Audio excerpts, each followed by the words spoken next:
Hey guys, welcome back to the EA Sports FC 25 Chesterfield Career Mode. September 26th is here. We got 2 games here in September and 5 games here in October. And of course, the highlight so far, it's pretty much a few weeks after the end of the summer transfer window. It's time to look at the squad right here just to see, like in terms of the squad depth and stuff like that, how things are going with the squad. Honestly, I'm loving the squad right now. We could potentially improve the back line here, but I think at the same time, we certainly have good enough players to do the job at the back here. And by the way, a lot of people might be wondering what is my training plan in terms of how I keep the players fit. I just put them in, just put all of them in balance.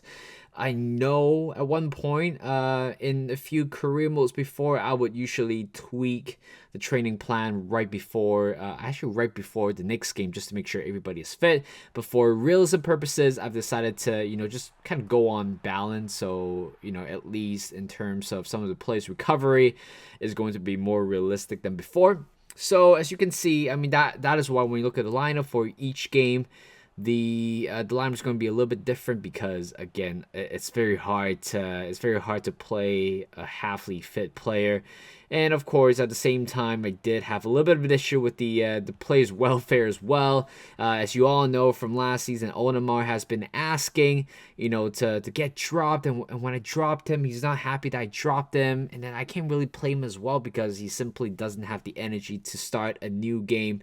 So I mean, at least that's a good part, right? We get rid of him, got a little bit of profit from him. Actually, we sold him, for about 1.5 million. And I think at this point, and Yoni, it's also another player that is asking for game time, which is totally weird. We need to rotate the squad. Like I said, we have 46 games in the league, and we got a bunch of cup games coming on. I'm not sure if we have BSM trophy for this for championship. I don't think so, because I don't think it's usually it should be played right now, but we haven't got anything yet. So I assume we have 46 league games, and then we got a few cup games as usual. But it really depends on whether we go through or not. But currently we're in round 4, I believe, so round 32. So that's a good part, I would say. And right now, looking at the Youth Academy report, this is the last batch before we send the scouts to a new batch of scouting report. So I've been struggling to promoting players, not promoting players, but signing players in general, because because we're quite full in the academy, so I have to make some sacrifices. Well, I didn't let them go, so you can't really say that sacrificing, but instead I did promote some of the players to the first team, maybe a little bit too early, but at the same time, just gonna loan them up very quickly here. So first of all, it's Mateo is one of them, and then Robson is also another one of them. But again, I think Robson, based on his potential, not really high. I assume he is going to be. I think he's going to be showing great potential. Maybe just loan him out for the upcoming season, and that is pretty much it. We signed a few players from Scotland, England, and also Ireland. So new batch of scouts. So again, one of them, it's always going to be staying in England for the homegrown purposes. But this time we have sent a scout abroad to Iran and Togo. There is no particular reason why I've decided to do that. It's just a random country, so don't bite me if I picked a country that you guys were expecting. I mean, if you guys wanted me to scout a certain nation, just let me know. As I said, looking at the scout right here, Mateo, the goalkeeper, an exciting prospect. Definitely gonna loan him out. Oscar Robson, gonna loan him out as well. I think we have Marshall as well, Riley Marshall. Unfortunately, despite showing strong steps into his career, 72 to 92 potential, I don't think it's good enough to be in the squad anytime soon. So I wouldn't be surprised if we're able to sell him for a profit. He's 65 rated. Maybe we can cash in for about 1.5 million. If not, the max I could do is probably 2.5 million. Could be a little bit too low, but I'm sure we need money at this point. I think after signing all those players and promoting the scouts, or signing the scouts, sending the scouts out, we have about 300k left in the transfer budget. So if we need to make a last minute transfer in the upcoming January transfer window, we gotta raise some funds a little bit. I'm sure a lot of players in the squad right now can still be going January. The likes of Jake, what's his name? Forgot his name for a second. Jake Rogers? No, Jake Young.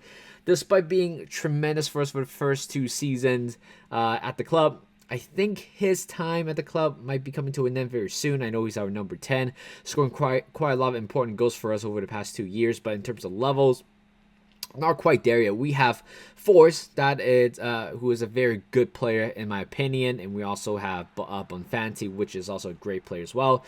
Younger in terms of the profile, so maybe we're just gonna stay with these two players up top. Talking about the gameplay here, so we got Bristol City, Lundstrom. I think there is quite a bit of how would you call it? Speculation about his future. He's certainly not a left back build. He can certainly do a job as a left back, but based on the numbers of errors he made leading to penalty has been great, I would say. I think committed at least 2 to 3 fouls for the past couple of years. He is slow. He is not the quickest, but in terms of technical ability on the ball, he is magnificent. So we might be looking for somebody in the market, actually. But, well, you know what? Even though he committed the foul over there, Bart makes a good save, denied a penalty, and on the other hand, we score our first goal. Force with the goal, and here comes Force again.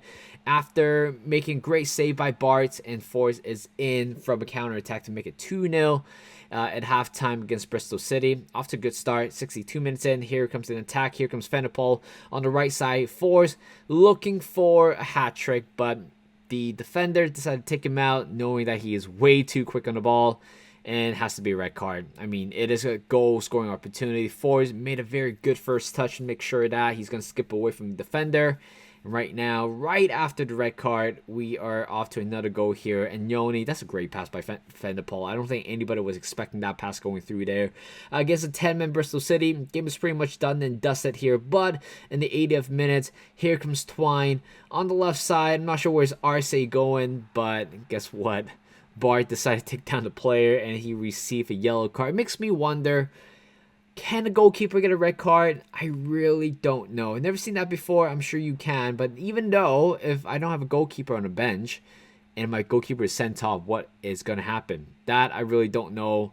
Will I ever try that? Probably not. Maybe I'll do it on my own. But as of the league-wise, we ended up with a 3-1 win. And right now, Watford, another Premier League proven team in the past, and we have to play against them. I don't know what happened to the jersey. Certainly don't like it. Yellow and orange. I'm not quite sure if that is their home kit anymore. I like the yellow and black every time when they call up, but this one's absolutely one of the most horrible kits I've ever seen. Yellow and orange. When does it ever go well? But speaking of their jersey, and they have scored the first goal, and we just need to find time to respond. But Kendall makes a good run in behind the defender to make it 1-1. Game is tied with 20 more minutes to go. I know we're off to a pretty good start, by the way. We got, I don't know, 5 wins already, 1 draw, 1 loss. I mean, the record is definitely not going to be as good as last season, but at least our goal for this season is to get promoted if we can. Right there for the second goal, Kendall with another great goal as well. We have 2 great left wings, left midfielder as of right now. And right now, 10 more minutes to go. Here comes Shit Young coming off the bench, finding Kendall, looking for his hat trick. Odo making it to buck his bolt. Oh, by the way, those 3 players are pretty much on the fringes right now. I know on their contract they're important squad player, but to be honest, they're more of a rotational option. Odo still has a fallible trait in him. I think he is really quick on the ball. Good dribbler. Jake Young, great finisher and buckets. Again, just kind of showing his ability as a box-to-box midfielder. For the 6th game today, we got Everton. This is very interesting. I wasn't expecting them to go down like that, but David Moyes, it's the manager for Everton for this one. So I'm a little bit surprised they got relegated. But 44 minutes in, I played 2 very tiring players, and Yoni's one of them. I think he's complaining about getting time anyway. But right before halftime in, Fenopol converts that one from a tap-in to make it 1-0. We got the ball back, and Yoni, great setup to Martin, who smashed that one in behind the goal to make it 2-0. 16 minutes in, well, that is the reason why Everton is down with us in the championship based on their defending. Absolutely atrocious. With 3 more minutes to go, we are looking to get that hat trick, but Amaka, great turn, great shot, make it 2-1. With 3 more minutes to go, we're just trying to have possession, pass the ball around to run the timeout, and there you go, another win here, 2-1. And right now, going to the Carabao Cup right now, round of what am I talking about? Round of 16. Oh my god, holy crap. I didn't even realize it was round of 16. I kept thinking we were in round of 32, but we got ourselves a very friendly draw, perhaps. Rotherham right here. I think it's a League One side, so we still have a relatively easy opponent. But 21 minutes in, we're down by 1 goal already. Good finish by that player there to make it 1-0. And we have to answer immediately. Here comes Bonfanti. Good run by Tete. Good shot. Good save by the goalkeeper. But Burke was right there at the right time to make it 1-1. 6 minutes after conceding the first goal. And 5 minutes before halftime, we're still attacking strong here. Here comes Fenopol. Looking for a run. Looking for a turn. Back to Armstrong and Grant. The former Everton man plays the ball into Bonfanti. Good first touch and great finish as well. Drills that one to the bottom left corner to make it 2-1 right before halftime, and we just still need to find out one more goal to get that winner. But poor Rotherham, I don't know what they're doing. Magnuson wins the ball back, and here comes Bonfanti, one-on-one with goalkeeper. Great finish, and right before halftime, like I said, after the added minutes, 3-1. Game is similarly over with 2-goal lead going to the second half. But guess what? We kind of let our guard down just a little bit with 18 more minutes to go. Here comes Rafati on the right side. Good shot by Clark Harris to make it 3-2. And we are definitely wobbling a little bit here, but 3-2 is the final score, and we are through to the quarterfinal of the Carabao Cup. In terms of what's going to happen in the Carabao Cup, I'm very happy about it. Spurs are not in. We might be facing against Brighton, West Ham, possibly Norwich, but that is pretty much it. Thank you guys for watching. If you guys enjoyed this video, like this video, subscribe to my channel, and I'll see you guys in a bit.